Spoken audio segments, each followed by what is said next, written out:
Mogul and rapper Sean Diddy Combs has faced 4 different lawsuits in recent weeks alleging sexual assault and abuse, all of which he has denied.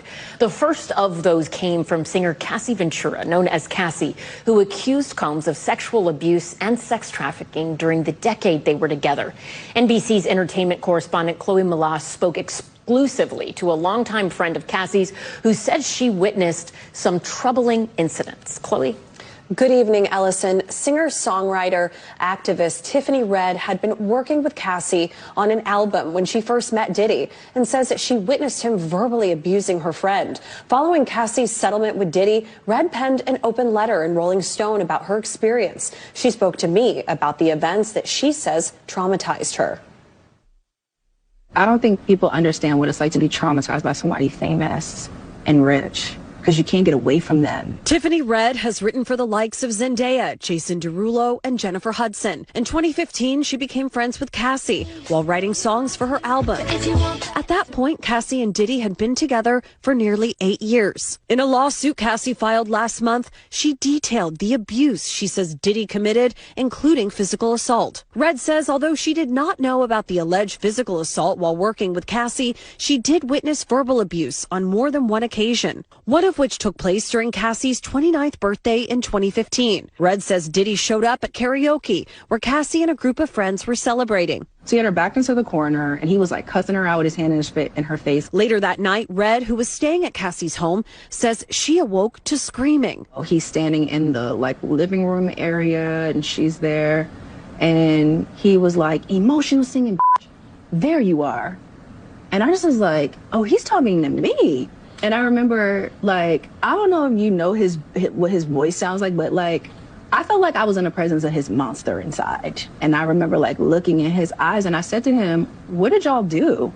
Because I could see that she was really sedated. That was the first time I ever seen her high before. And then he says, tell your girl she wants some birthday.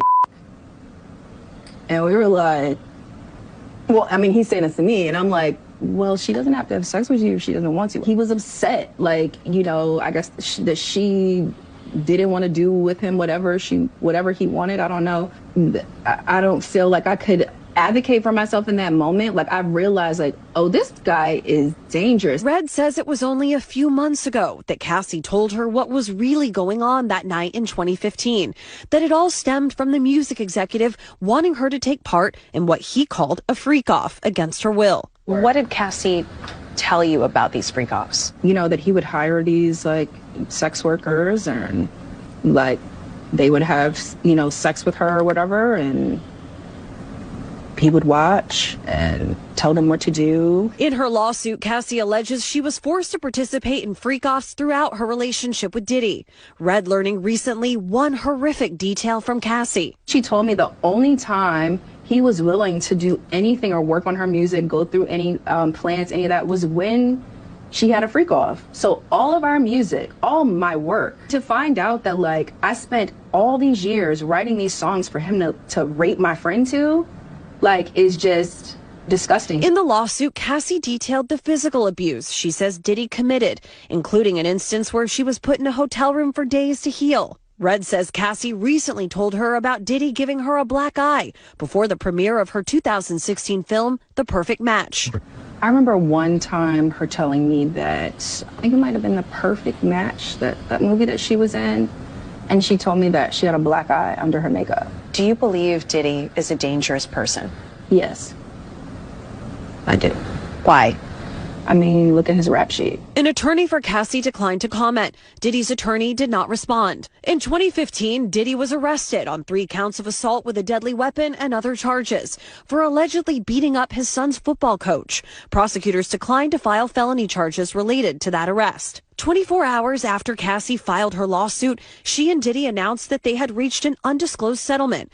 Combs released a statement saying, "We have decided to resolve this matter amicably. I wish Cassie and her family all the best." His lawyer adding that the settlement was, quote, "in no way an admission of wrongdoing." I mean, I just feel like it's PR. He's settled because he doesn't want to go to court. Diddy's music career spans 3 decades, including 3 Grammy Awards and the creation of Bad Boy Records, representing artists from Mary J. Blige to the late Notorious B.I.G.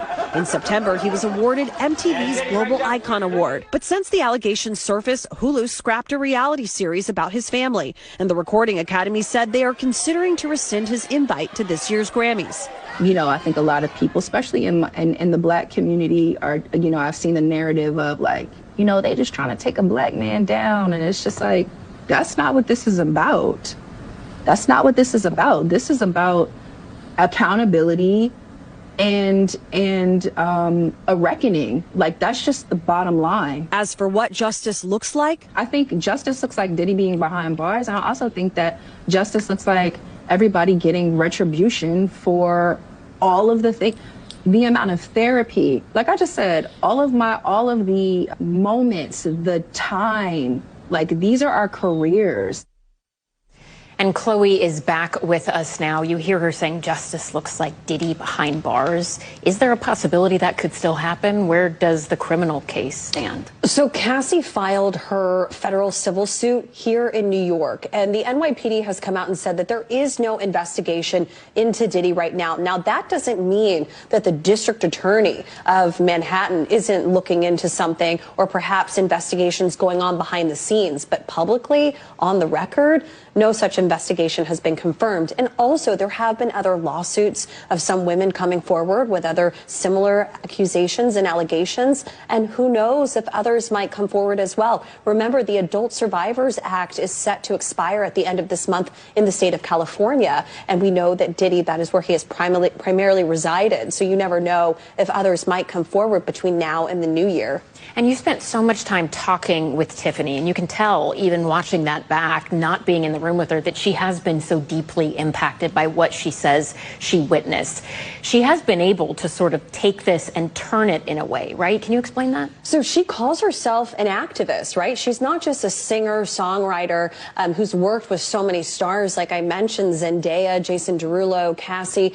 You know, she is somebody that has started an organization called the 100%ers. And that's, she says, comes from the fact that she always gives 100%.